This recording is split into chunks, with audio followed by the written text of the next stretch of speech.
Hello student, नमस्ते। कैसे हैं आप सब? यदि अभी अभी आप मेरे वीडियो पर आए हैं तो please watch, like and subscribe this channel. आज हम समझने वाले हैं प्रश्नावली 4.2 का प्रश्न क्रमांक तीसरा। प्रश्न है, बताइए कि निम्नलिखित हलों में कौन कौन समीकरण x-2y = 4 के हल हैं और कौन कौन हल नहीं हैं। पहला दिया है 0,2, दूसरा है 2,0, तीसरा है 4,0, चौथा है √2, 4√2, पाँचवा है 1,1। ये जो हमें बिंदु दिए गए हैं, हमें बताना है कि ये समीकरण के हल हैं अथवा नहीं हैं। तो समीकरण का हल प्राप्त करने के लिए हम इस समीकरण को लिख लेते हैं। तो हल में लिखेंगे समीकरण x-2y = 4, और जब हम 4 का यहाँ पक्षांतर करेंगे तो वो माइनस का हो जाएगा। तो लिख देंगे x-2y - 4 = 0। अब इसका एक नियम ये होता है कि जो हमारे बराबर में 0 दिया गया है ये, तो अगर हम x के और y के मान जब इसमें रखेंगे तो हमारा आंसर 0 होना चाहिए। मतलब ये जो हमें बिंदु दिया गया है इसमें ये हमारा x कहलाएगा और ये हमारा y कहलाएगा। ठीक है, तो हम यहाँ पे लिख लेते हैं x = 0, y = 2। ठीक है, समीकरण में रखने पर अब हम x = 0 और y = 2 समीकरण में रख देते हैं। तो यहाँ पे हम रखेंगे तो क्या आ जाएगा, देखो x का मान हमारा 0 है तो लिखेंगे 0 - 2, y का मान हमारा 2 है तो यहाँ पे लिखेंगे 2 - 4। ठीक है, और बराबर में क्या लिखेंगे 0। अब ये 0 का कोई मतलब नहीं है, इसमें इसका गुणा करेंगे 2 दूनी 4, ऋण के और ऋण के 4 बराबर में 0। इन दोनों को जोड़ देंगे तो क्या हो जाएगा हमारा 2, 4 और 4 जोड़ेंगे तो 8 हो जाएगा बराबर में 0। तो देखो क्या ये 0 के बराबर आ रहा है? नहीं आ रहा है। इसका क्या मतलब हुआ? इसका मतलब ये हुआ ये इस समीकरण का हल नहीं है। ओके, तो हमें यहाँ पे लिख देना है, अतः बिंदु 0,2 दिए गए समीकरण का हल नहीं है।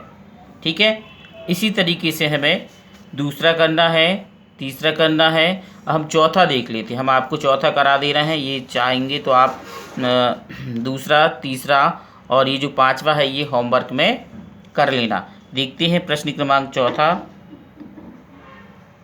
क्या क्या बिंदु दिया गया है? √2, 4√2। ठीक है, अब इसी तरीके से करेंगे, लिखेंगे समीकरण, हल में लिखेंगे समीकरण। अब हम डायरेक्ट लिख देते हैं x - 2y - 4, 0। x बराबर क्या होगा? √2 और y बराबर 4√2। समीकरण में रखने पर अब इस समीकरण में रख देते हैं तो क्या आ जाएगा? समीकरण में रखेंगे तो देखिए यहाँ पे लिखेंगे √2। ठीक है, और फिर इसके बाद यहाँ पे माइनस का चिन्ह 2 लिखेंगे। इसकी वैल्यू क्या है हमारी? 4√2 और माइनस का 4 बराबर में 0। अब इसको तो हम ज्यों का त्यों लिखते हैं यहाँ पे। ठीक है, इसको हम ज्यों का त्यों लिखेंगे √2। अब देखो यहाँ पे इसका गुणा हो जाएगा।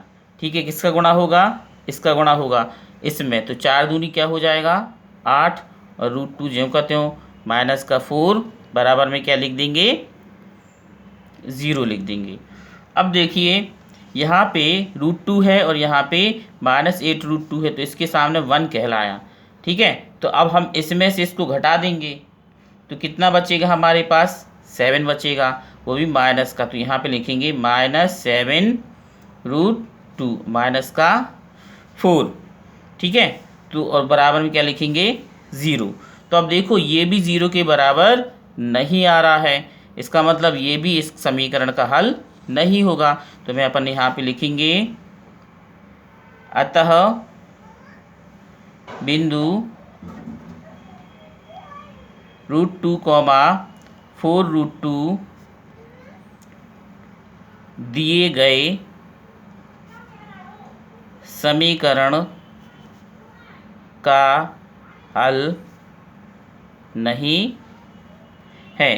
ओके, अब देखिए इसमें से हो सकता है दूसरा, तीसरा या पांचवा जिसकी वैल्यू इसके बराबर में 0 आ जाती है, ठीक है, तो वो समीकरण का हल होगा। ये आपको निकालना है। ये हमने आपको होमवर्क में दिया है, SW में दिया है। कौन कौन सा?